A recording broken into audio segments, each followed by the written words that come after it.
আচ্ছা, আমাদের তাইপুরে তো কীর্তনের মেলা হলো, কীর্তন হলো তো কালকে মনে হয় শেষ ছিল না?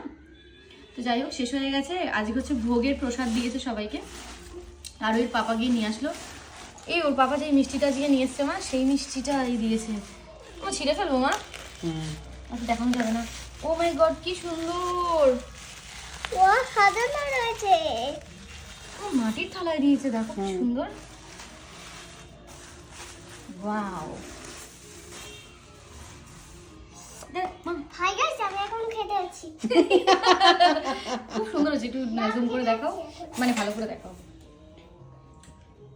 পায়েস, একটা মিষ্টি, এটা কিন্তু মিষ্টি আজকেই ওর পাপা আজকে নিয়ে এসছে। মিষ্টিটা খেতে খুব সুন্দর, সুজি টাইপের। এটা মনে হয় লুচি, না লুচি না, মালপোয়া, মিষ্টি, খিচুড়ি, আলুর দম, আর এটা হচ্ছে আলু ভাজা। তোমাদের ঝোল পড়ছে, মানে তোমার ঝোল পড়ছে, দেখাও দেখো দেখো কেমন করে ঝোল পড়ছে।